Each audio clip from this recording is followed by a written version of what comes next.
Boa noite, caríssimos alunos. Eu sou o professor Bacos e eu estarei com vocês para dividir com a professora Márcia a disciplina Ergonomia e Ginástica Laboral. Primeiramente, eu espero que todos estejam muito bem, todos estejam se cuidando. E hoje nós vamos, dentro da ergonomia e ginástica laboral, vamos tratar da avaliação diagnóstica para a elaboração de um programa de ginástica laboral. As empresas buscam a ginástica laboral por diversos motivos, entre eles, representação externa da empresa, integração de funcionários-empresa, integração, proteção psicossomática, melhoria das relações entre funcionários, aumento de produtividade, redução de acidentes de trabalho e outros. Cabe ao profissional de ginástica laboral elaborar programas que atendam às necessidades das empresas, embora nem sempre sejam objetivos visando a saúde física do funcionário, contendo alguns objetivos institucionais variados. Ergonomia. Ergonomia é definida como o estudo do relacionamento entre o homem e o seu trabalho, equipamento e ambiente. Dentro do âmbito da ergonomia, pode-se analisar a adequação das situações dos trabalhadores em relação às tarefas, ambientes e os equipamentos utilizados. O objetivo é buscar uma adaptação confortável e produtiva entre o ser humano e as condições de trabalho. O principal foco de atenção do profissional de ginástica laboral que está avaliando as condições ergonômicas é identificar e entender os desvios da condição de neutralidade dos segmentos corporais e articulações durante o trabalho e o desgaste resultante. As principais quebras desse equilíbrio são a realização de movimentos bruscos com picos de tensão, postura assumida por longos períodos de tempo, instrumental e imobiliário inadequados, falta de atitude e conhecimento do próprio funcionário e execução de movimentos repetitivos. Em casos específicos, o profissional de ginástica laboral pode intervir no ambiente de modo a torná-lo menos destrutivo ao trabalhador. Nesses casos, que não são partes de uma aula propriamente dita de ginástica laboral, mas sim trata-se de uma tarefa paralela, ou seja, identificar situações que comprometam a saúde do trabalhador no ambiente de trabalho. O profissional irá, além de identificar os problemas ergonômicos presentes, elaborar um relatório, um laudo ergonômico fundamentado, enumerando os problemas identificados e propondo soluções que devem ser discutidas juntamente com os responsáveis pelo setor. Quando permitido, o profissional irá propor, então, alterações de modo a minimizar o impacto negativo. Assim, colocará a ergonomia a favor dos trabalhadores e, em conjunto com um programa de ginástica laboral, irá potencializar os benefícios preventivos.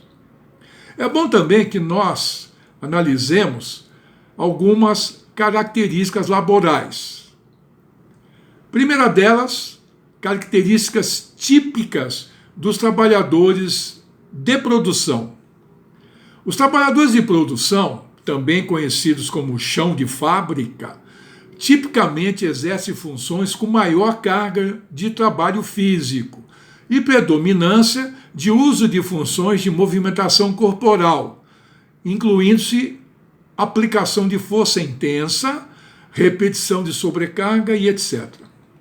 Algumas condições típicas desse trabalho de produção: características sociais e culturais peculiares, execução de movimentos vigorosos, permanência em posições forçadas e esforços repetitivos, além de algumas funções de produção que podem exigir grande esforço para se movimentar maquinário ou grandes peças. E algumas funções podem exigir esforços vigorosos ao longo de toda a jornada de trabalho. Vamos também falar um pouco sobre as características típicas dos trabalhadores administrativos. Os trabalhadores administrativos tipicamente exercem funções com menor carga de trabalho físico e predominância de uso das funções cognitivas e de comunicação, incluindo-se aí habilidades de digitação, escrita, etc. Algumas condições típicas desse trabalho administrativo: sedentarismo e trabalho sentado, baixa solicitação física, acomodação, grande ingestão calórica, tempo prolongado na posição sentada, estresse psicológico, tensão e cobrança, sobrecarga de trabalho, incertezas e mudanças, prazos a serem cumpridos, esforços repetitivos. Inúmeras funções se utilizam do computador nessa função administrativa. Grande número de repetições do mesmo movimento. Isso tudo acaba nos levando às afecções do sistema osteomuscular, onde nós temos LER e DORT. Com certeza você já deve ter visto isso quando tratou-se do assunto de doenças gerais. Em todo caso, vamos fazer um rápido apanhado. A denominação das afecções do sistema osteomuscular, incluindo o sistema articular, tendões, etc., pode ser encontrada em diversas abordagens. Essas abordagens vêm sendo adotadas de modo a tentar evidenciar os casos notáveis mais presentes em uma população. O termo LER, lesão por esforço repetitivo, é o mais antigo na literatura e é definido, segundo alguns autores, como desordem músculo-tendinosa de origem ocupacional, pelo uso forçado e repetitivo de grupos musculares ou em consequência de uma postura forçada. Ou doenças músculo-tendinosa dos membros superiores causadas pela sobrecarga de um grupo muscular, devido ao uso repetitivo ou pela manutenção de postura contraída, que resultem em dor, fadiga e declínio no desempenho profissional. Já a DORT, distúrbios osteomusculares relacionados ao trabalho, é uma denominação atualizada, com duas vantagens sobre o termo anterior. Não caracterizado pela presença de lesão, ou seja, mesmo sem a presença física de uma lesão, o médico pode diagnosticar um quadro como DORT, o que abrange uma série de afecções como distúrbios, malfuncionamentos, dores, síndromes e etc., que não apresentam um quadro específico de lesão. Identifica a causa, no caso o trabalho, ou seja, ao diagnosticar um quadro com CID da DORT, o médico estará responsabilizando a empresa pela evolução do acometimento. Bom, diante disso, das características do trabalho de produção, administrativo, as afecções osteomusculares, nós partimos então para a primeira ação de um profissional que irá trabalhar com a ginástica laboral, ou seja, a realização de uma avaliação diagnóstica. Realizar uma avaliação diagnóstica é fundamental para termos um panorama da situação encontrada e das necessidades que se mostram.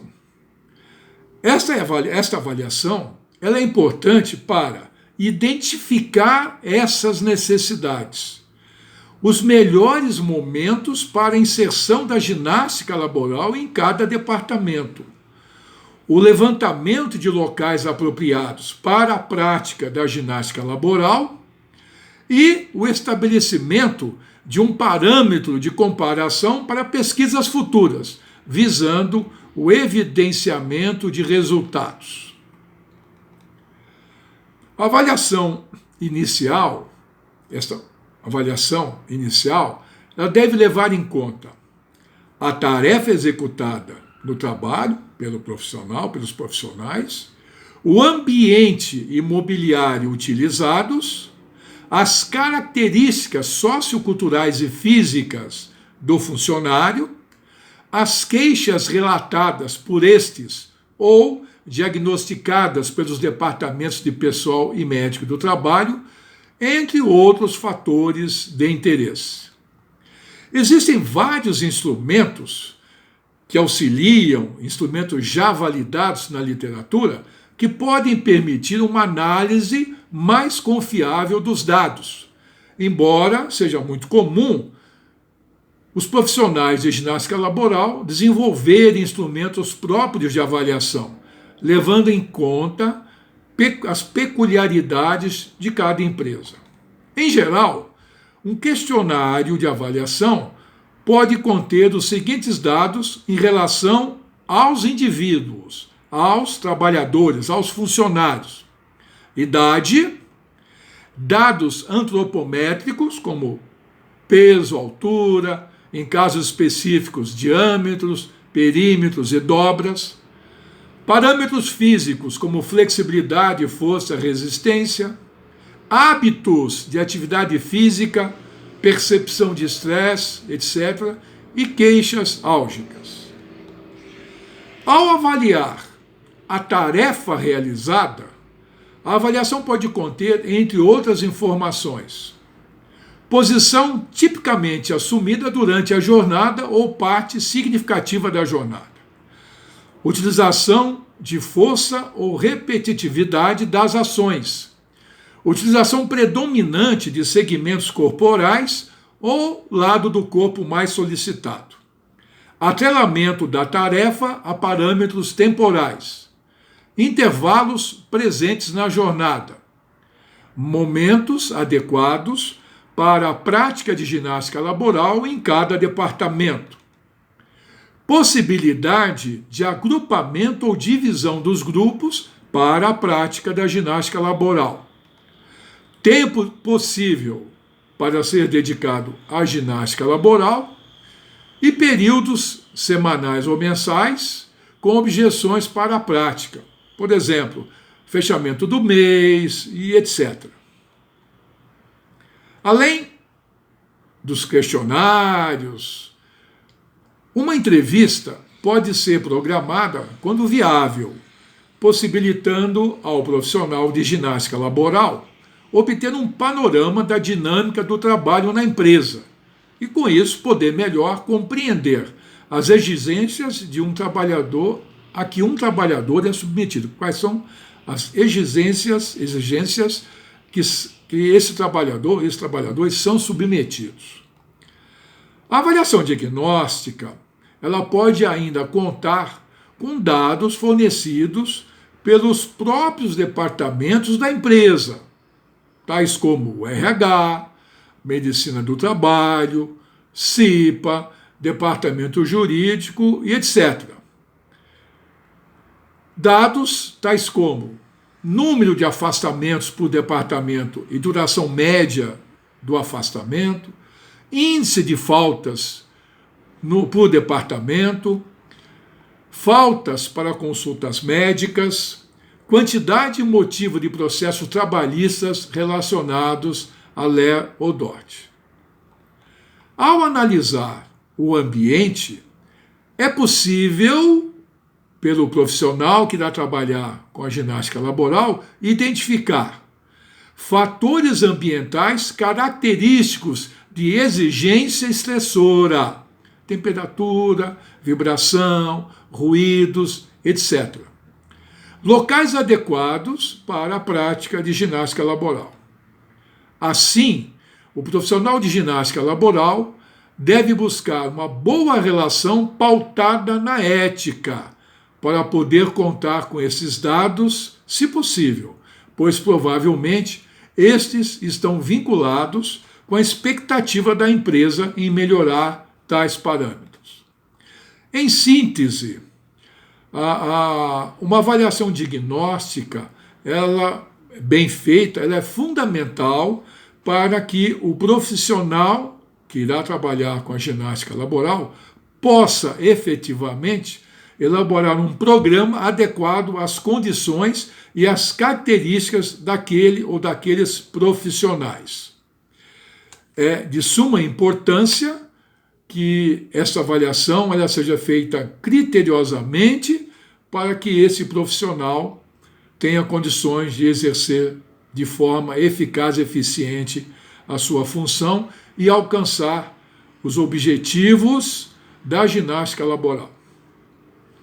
Eu lembro a vocês, caríssimos alunos, que vocês poderão obter mais detalhes a este respeito que nós tratamos hoje aqui sobre a avaliação laboral, avaliação diagnóstica para a ginástica, implantação de ginástica laboral, nas literaturas que estão disponíveis no ambiente virtual de aprendizagem.